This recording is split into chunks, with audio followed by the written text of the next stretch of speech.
Gold trusted gold buyers. మీరు తాకట్టు పెట్టిన బంగారాన్ని విడిపించి ఈ రోజు ఉన్న మార్కెట్ ధరకు కొనబడును.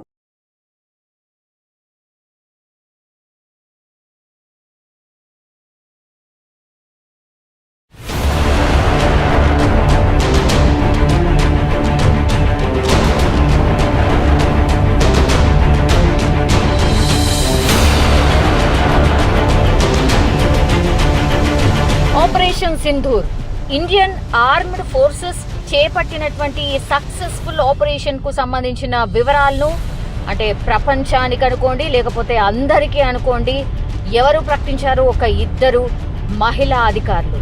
సో వారి నోటి నుంచే ఇప్పుడు భద్రతా బలగాలు ఎప్పుడు దాడి చేశాయి, ఎట్లా అటాక్ చేశాయి, ఉగ్ర స్థావరాలను ఎలా స్మాష్ చేశాయి, ఇదంతా సమాచారాన్ని కూడా ఈ ఇద్దరే వెల్లడించారు. ప్రపంచమంతా చూసింది. సో అత్యంత కీలకమైనటువంటి ఈ ఆపరేషన్ కు సంబంధించిన పూర్తి ఇన్ఫర్మేషన్ ఆ ఇద్దరు మహిళా అధికారులు చెప్పడం ఇప్పుడు అందరినీ ఆశ్చర్యానికి గురి చేస్తోంది. ఎందుకంటే వారి ఎంపిక వెనుక వ్యూహం కూడా ఉందని అంటున్నారు. ఏ మహిళలనైతే ఉగ్రవాదులు బలహీనులుగా భావించారో వారికి నారీ శక్తి ఏంటో, సామర్థ్యం ఏంటో తెలియజెప్పేలా కావాలనే ఈ పవర్ఫుల్ లేడీ ఆఫీసర్లతో ఉగ్రమూకలను హతమార్చిన డీటెయిల్స్ చెప్పించారని అంటున్నారు. ఎస్, ఇది ఎగ్జాక్ట్లీ కరెక్ట్ అనుకోవచ్చు. Because colonel Sofiya Qureshi, wing commander Vyomika Singh, భద్రతా బలగాలకు చెందినటువంటి ఈ ఇద్దరు కూడా ఇప్పుడు టాక్ ఆఫ్ ది నేషన్ గా మారిపోయారు. Wing commander Vyomika Singh Indian air force లో పైలట్ గా ఆర్మీ లైఫ్ ను స్టార్ట్ చేశారు. 2019లో ఫ్లయింగ్ బ్రాంచ్ లో శాశ్వత కమిషన్ హోదా కూడా పొందారు. జమ్మూ కాశ్మీర్ లో ఈశాన్య రాష్ట్రాల్లో చేతక్ చీతా హెలికాప్టర్స్ ను నడిపిన అనుభవం ఆమె సొంతం. ఇక సోఫియా ఖురేషీ ఎవరంటే, కల్నల్ సోఫియా ఖురేషీ గురించి ప్రత్యేకంగా చెప్పుకోవాలి. ఎందుకంటే గుజరాత్ కు చెందినటువంటి సోఫియా బయోకెమిస్ట్రీలో పీజీ చేశారు.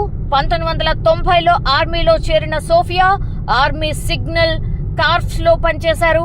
అనేక దేశాల్లో పీస్ కీపర్ గా కూడా పనిచేశారు.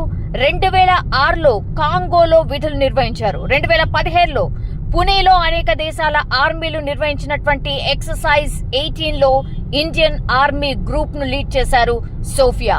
18 దేశాలు ఇందులో పాల్గొంటే ఒక్క భారత బృందానికి మాత్రమే మహిళా సోల్జర్ లీడ్ చేశారు. లేటెస్ట్ గా ఆపరేషన్ సింధూర్ ను బ్రీఫింగ్ చేసే ఛాన్స్ దక్కించుకున్నారు అని కూడా చెప్పొచ్చు.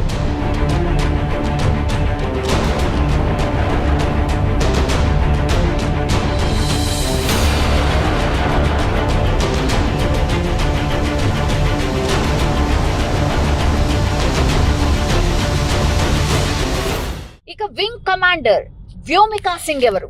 పైలట్ కావాలన్నది వ్యోమికా సింగ్ కల. అందుకోసమే ఎంతో కష్టపడ్డారు కూడా. ఇంజనీరింగ్ పూర్తి చేసినటువంటి వ్యోమిక తన కలను తీర్చుకునే దిశగా అడుగులు వేశారు. ఇందులో భాగంగానే 2004లో IAF లో చేరారు ఆమె. 2017లో వింగ్ కమాండ్ హోదా కూడా పొందారు. సో డిసెంబర్ 18, 2019న ఫ్లయింగ్ బ్రాంచ్ లో శాశ్వత కమిషన్ హోదా కూడా పొందారు. అత్యంత క్లిష్టమైన ప్రాంతాల్లో కూడా చేతక్ చీతా హెలికాప్టర్స్ ను నడిపి రికార్డు క్రియేట్ చేశారు వ్యోమికా సింగ్. సో వైమానిక రంగంలో ఎంతో పేరుగాంచారు ఆమె. హై రిస్క్ ఫ్లయింగ్ ఆపరేషన్స్ లో వ్యోమికా సింగ్ సేవలు అందించిన పరిస్థితి అయితే కనిపిస్తోంది. సో ఈ ఇద్దరు మహిళల్ని చూస్ చేసుకోవడానికి రీజన్ మనకు తెలుసు. జమ్మూ కాశ్మీర్ లోని ఉగ్రదాడికి ప్రతీకారంగా పాకిస్తాన్, అట్లాగే పాకిస్తాన్ ఆక్రమిత కాశ్మీర్ లో ఉగ్రవాద శిబిరాలపై భారత ఆర్మీ మెరుపు దాడి చేసిన పరిస్థితి. సో ఆపరేషన్ సింధూర్ పేరుతో దాడులు నిర్వహిస్తే దాదాపు 100 మంది వరకు ఉగ్రవాదులు హతమయ్యారు. భారత ఆర్మీ చేపట్టినటువంటి ఆపరేషన్ సింధూర్ పై ఈ రోజు విదేశాంగ కార్యదర్శి విక్రమ్ మిశ్రీతో పాటు మహిళా అధికారులు కూడా ఆపరేషన్ సింధూర్ గురించి వివరించిన పరిస్థితి. సో భారత చరిత్రలోనే తొలిసారిగా ఇద్దరు మహిళా అధికారులు సైనిక్ ఆపరేషన్ పై అధికారిక విలేకరుల సమావేశానికి నాయకత్వం వహించారు. సో ఇప్పుడు వీరిద్దరి గురించే యావత్ Bharat one force ruthless fire power dominating every front అంటూ ఇండియన్ ఆర్మీ ఒక వీడియోని రిలీజ్ చేసింది. కరెక్ట్గా ప్రిసిషన్ స్ట్రైక్స్ చేసిన 10 నిమిషాల తర్వాత బ్యాక్గ్రౌండ్లో కనిపిస్తున్నటువంటి ఈ వీడియోనే హైలైట్ చేస్తోంది తాము చేసినటువంటి ప్రెసిషన్ స్ట్రైక్ ఎలాంటి ఎఫెక్ట్ చూపించబోతోందో. ఎవరు ఎక్కడ ఎలా దాగి ఉన్నప్పటికీ మేము దాడి చేస్తాము, దుమ్ములో ఉన్నా చీకట్లో ఉన్నా ఎక్కడున్నా మేమేంటో మా పవర్ ఏంటో చూపిస్తాము అంటూ ఆర్మీ తన వీడియోని రిలీజ్ చేసింది. 9 ప్రాంతాల్లో టార్గెటెడ్గా కేవలం అక్కడున్నటువంటి ఉగ్రమూకలు ఏవైతే బంకర్లు ఉన్నాయో, ఎక్కడైతే హెడ్ క్వార్టర్స్ ఉన్నాయో వాటి మీద మాత్రమే మేము దాడి చేశాము. అక్కడున్నటువంటి సివిలియన్స్ కావచ్చు, లేకుంటే అక్కడున్నటువంటి ఇతర ప్రాంతాల్లో ఉన్నటువంటి స్థానికులకు ఎవరికి కూడా ఎలాంటి నష్టం కలిగించకుండా కేవలం 9 ప్రాంతాలకి సంబంధించి ఆల్రెడీ ఇక్కడ మనం వీడియోలో చూస్తున్నట్టుగా అర్ధరాత్రి జరిగిన ఈ ఇష్యూ తర్వాత, ప్రెసిషన్ స్ట్రైక్ తర్వాత మొదటగా పుల్వామాలో జరిగినటువంటి దాడికి సర్జికల్ స్ట్రైక్ అని నామకరణం చేసుకున్నటువంటి ఇండియన్ ఆర్మీ ఆ తర్వాత పహల్గామ్ దాడి తర్వాత భారత సైన్యానికి పూర్తి స్వేచ్ఛనిచ్చాము అంటూ క్యాబినెట్ అనౌన్స్మెంట్ చేసింది. తర్వాత ఇప్పుడు ప్రెసిషన్ స్ట్రైక్ చేశాము కేవలం ఉగ్ర మూకలు ఎక్కడైతే ఉన్నాయో వాటి మీదే అనేది. ఇందులో లష్కరే తైబాకు చెందినటువంటి హెడ్ క్వార్టర్స్ మీద దాడి జరిగింది. ఈ దాడి తర్వాత Indian army chief Manoj Naravane చేసినటువంటి కామెంట్లు అతి కీలకంగా మారుతున్నాయి. పిక్చర్ అభి బాకీ హై, ఇది కాదు ఇంకా ఉంది, ముందుంది, చాలా జరగబోతోంది అనేటువంటి కీలకమైనటువంటి వ్యాఖ్యలని మనం చూసాము. ఆ తర్వాత జరిగినటువంటి ఇన్సిడెంట్స్కి సంబంధించి ఇమ్మీడియట్గా క్యాబినెట్ భేటీ జరిగింది.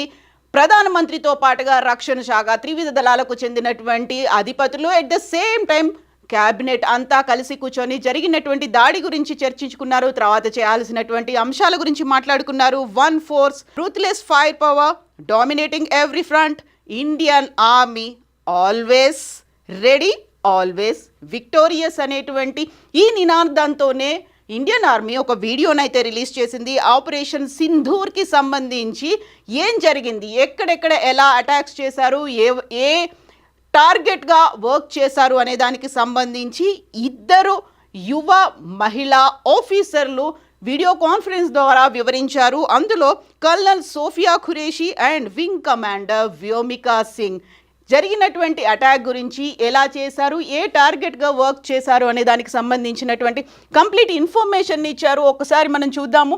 యాక్చువల్గా ఏ ప్రాంతాల్ని, ఏ స్థావరాల్ని టార్గెట్గా చేసుకున్నారు అనేది ఈ వీడియోని ఇండియన్ ఆర్మీ రిలీజ్ చేసింది, ఫోటోల్ని, వీడియోల్ని.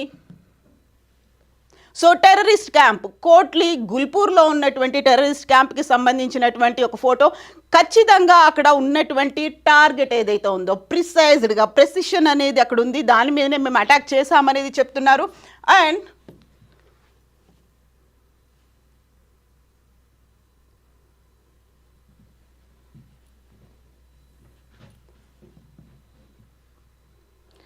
Terrorist camp